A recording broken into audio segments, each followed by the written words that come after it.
Today is Laetare Sunday. As you can see, everything in the church today has got the color of rose, which is a color of rejoicing. As a matter of fact, Laetare itself, the word itself, translated means rejoice.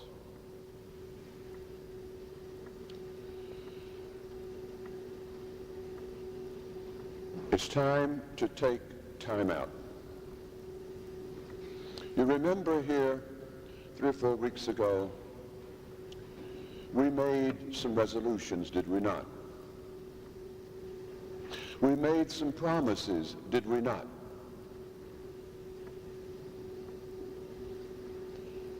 Are we still hanging on to those promises? Or how much of this promise still actually exists that we made some 3 weeks ago? The church realizes this. And today with music, and there could be flowers on the altar, the church realizes this and takes time out, gives us a moment of rest whereby we can take inventory. It isn't a rest that we sit down and do nothing. It is a rest that we take to see where we have failed over the past few weeks, and that it is time to do something about it. Beginning tomorrow, the entire atmosphere begins to take on a seriousness which so far it has not got. And today's gospel, the church in her wisdom has inserted the story of the multiplication of the loaves and fishes. This is to show us something, because in the actual way of events, our blessed Lord did this twice. And twice he made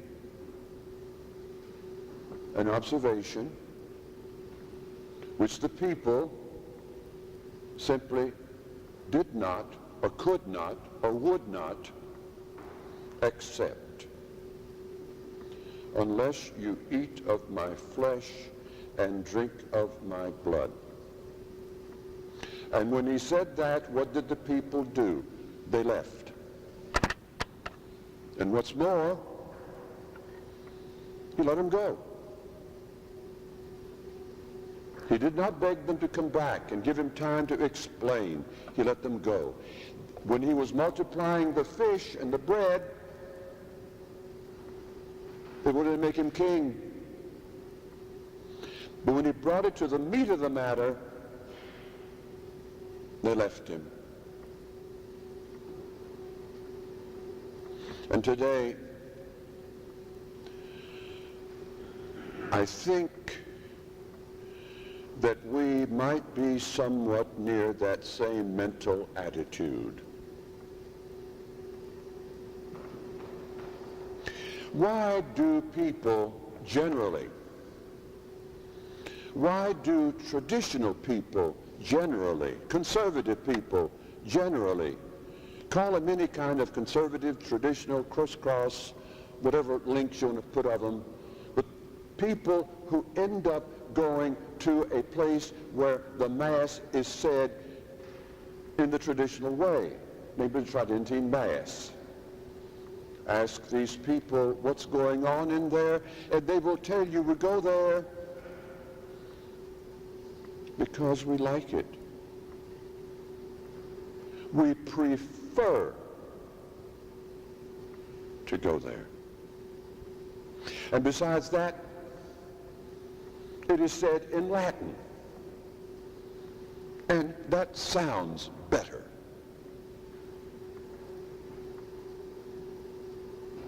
How they've missed the boat.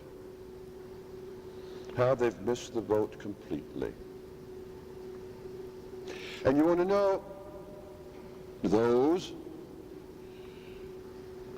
who are in a position to do something about it have capitalized on this fact, have capitalized on the fact that the people prefer Latin. And so we see a gradual return to Latin. And oh, the rendition of it is really something to behold and to listen to. But they are giving us the Latin again, as if that is the reason why we have traditionalist people. My beloved people, if language is the reason why we go to church on Sunday,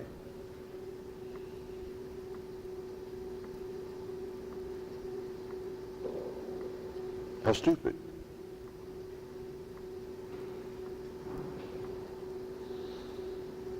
The Tridentine Mass, you see it on bumper stickers. I love the Tridentine Mass. Or rather, I shouldn't say that. I take that back. I didn't say that. I love the Latin Mass. I love the Rosary. People wear little pins that say Latin Mass. And for these, it is a crusade. No different from I love opera. I love Shakespeare. And therefore I wear a little Shakespeare pen, or wear a little opera pen, and I put that on the bumper sticker in my car. The same thing. I love the Latin Mass.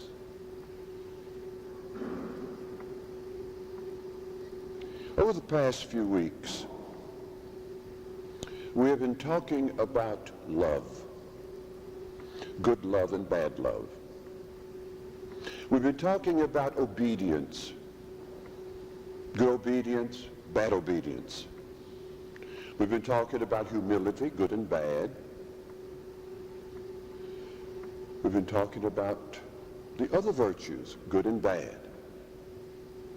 This morning, let us take all of this, love, obedience, virtue, whatever, and bring these all down into one simple word, namely service. Service of God.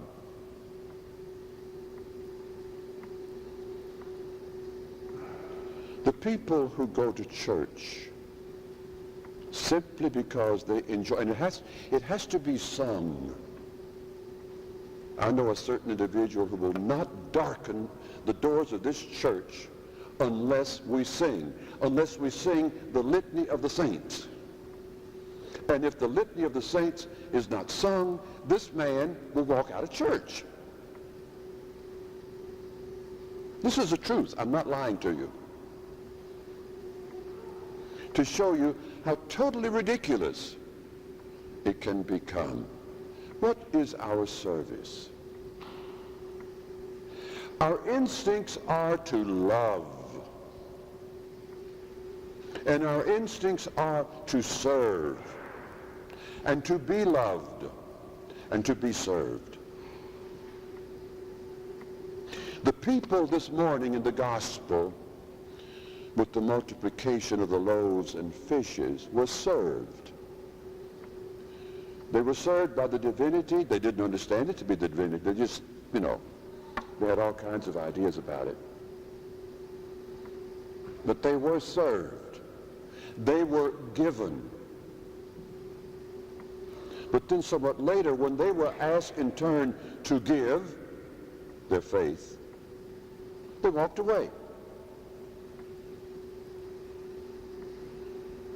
What is happening by those who can do it and by those who are doing it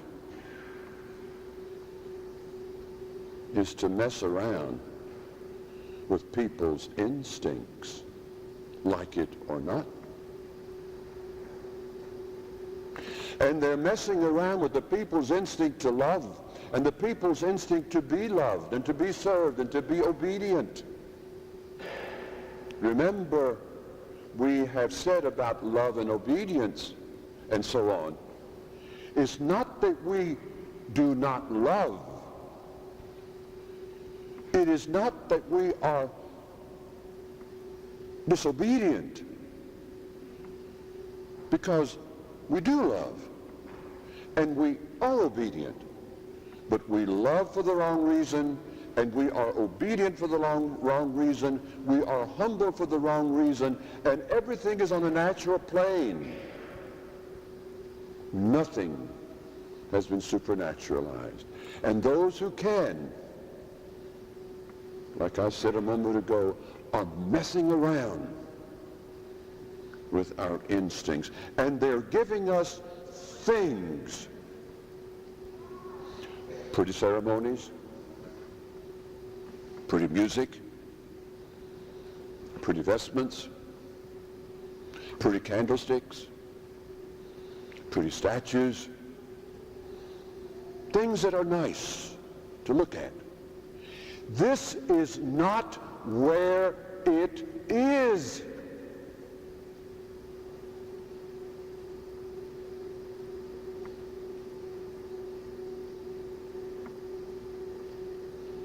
Do we understand that?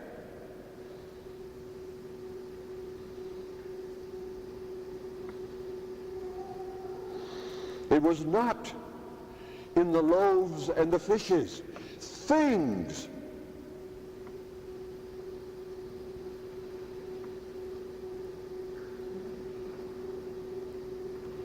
And we attract people with things. And the very essence of it all is completely forgotten.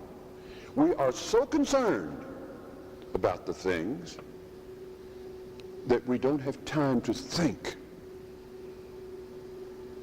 about what's on that altar.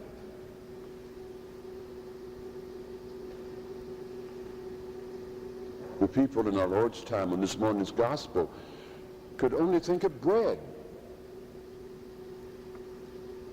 Could only think of bread, and that's all they got. Today, the people and their teachers, inexperienced, false teachers. Let's not look at the Novus Ordo alone. Let's look at it where it is.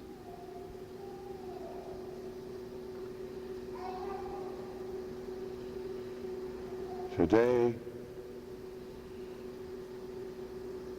it has been returned to bread and bread alone. That's all they want.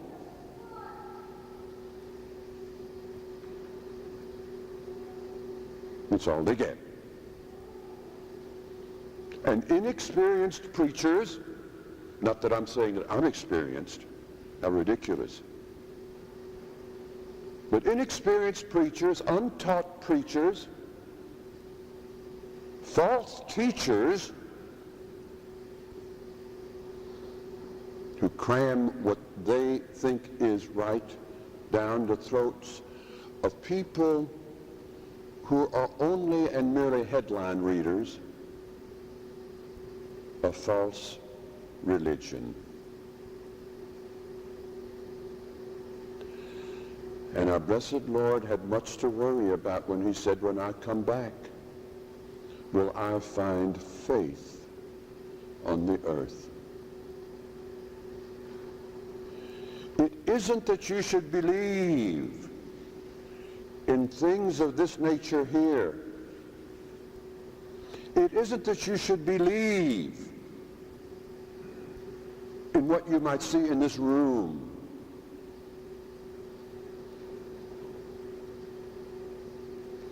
It's that you have to believe in that which which this room contains. And we have to believe it as it is. And we cannot reduce it. We simply cannot reduce it. To which today I think it can be called its lowest common denominator, something that is attractive to everybody,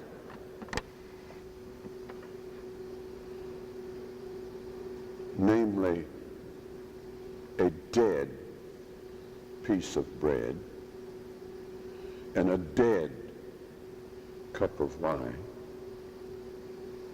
which everybody will accept, but a living cup of wine,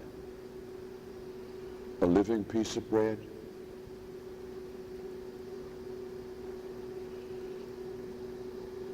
they can't handle that.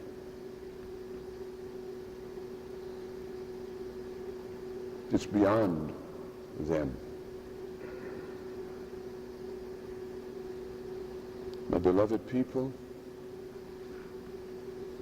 it is time that we put away the ideas of a child. And we cannot, we must not, we shall not listen to people who talk to us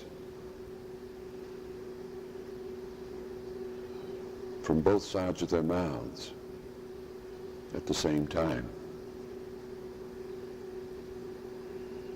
East and West cannot come together. It is either East or it is West. It is either good or it is bad. It is either heaven or it is hell, because a house divided against itself cannot stand. I think we read that someplace. As a matter of fact, I think we read it last week, didn't we?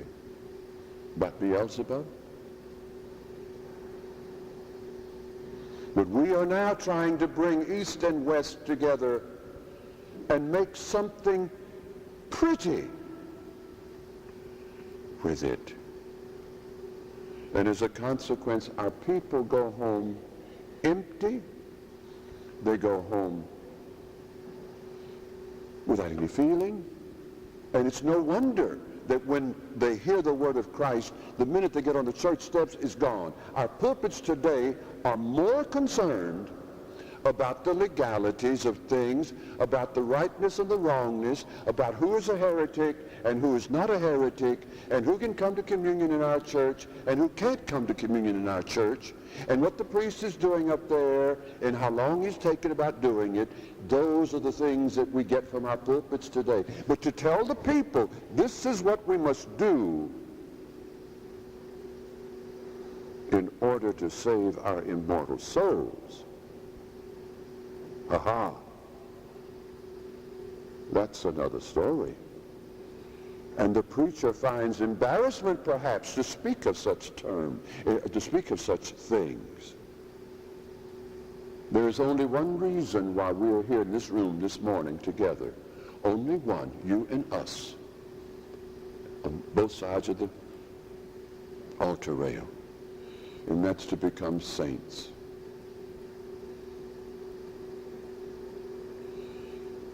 And we cannot become saints unless we become perfect. What does perfection have to do about the legality of this or that, or about whether this man is capable of coming to communion here or not, or whatever? What has perfection got to do with that? What has perfection got to do with that gobbledygook? But yet this is what people are hearing. And the minute they get out on the front steps of the church, the conversation continues.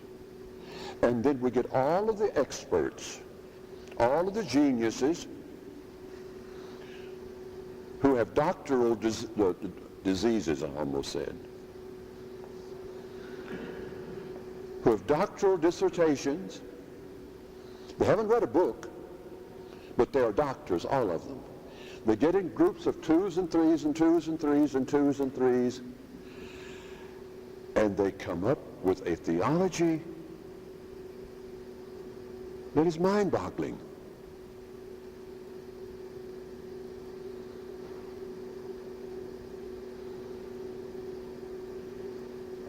We are in trouble. And the fact that Latin is coming back, why couldn't it be Egyptian or Greek or Hebrew or Aramaic or American? God forbid. The fact that Latin is coming back does not tell us that there is a resurgence of the traditional Church of God. This is not so.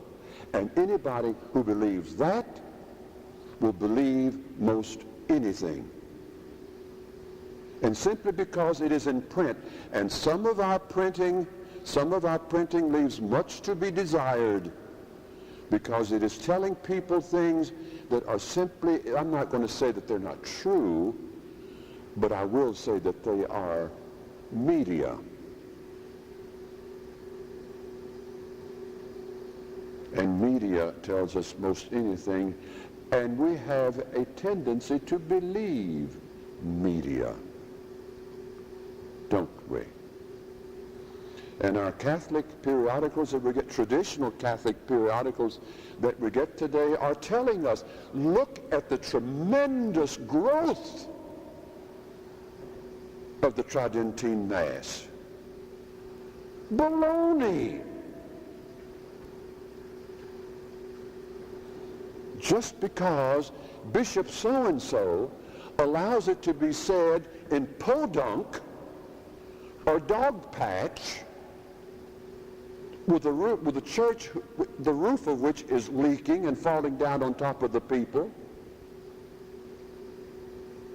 or because it happens to be in one or two places in the country downtown, and that there are several people who go there, that doesn't mean a thing.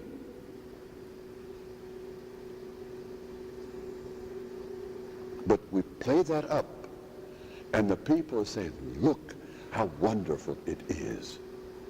And when we start talking in terms of 200 or 300 such places in this country, that is just about like pouring a cup of water in the Atlantic Ocean and causing a tidal wave. These are objective facts, my beloved people, that we look at and that we analyze and that we hear. And we also hear about priests getting killed. Not one, but more than one. And why would a priest who's minding his own business in another dog patch situation, why should he get killed? These are whys that we need to answer. Why?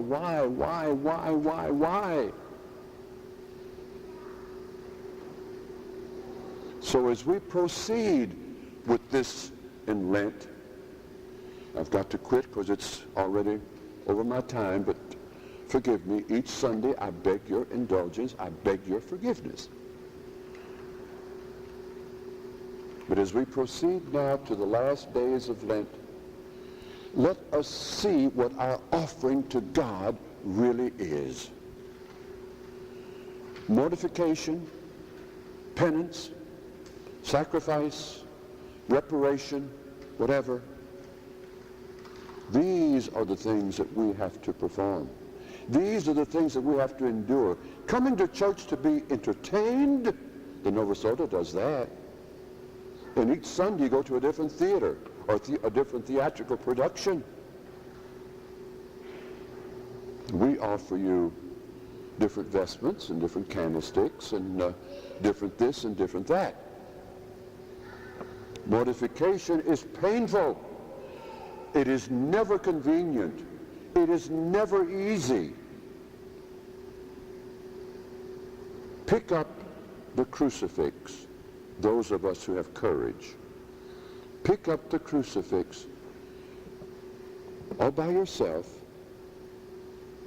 not with any music or background or chitter-chatter or TV playing in the corner or radios or whatever, but in total silence. If you dare,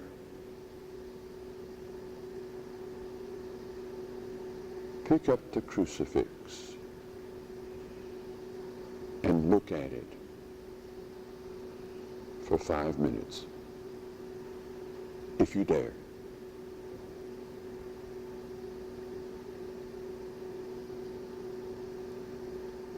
If you dare.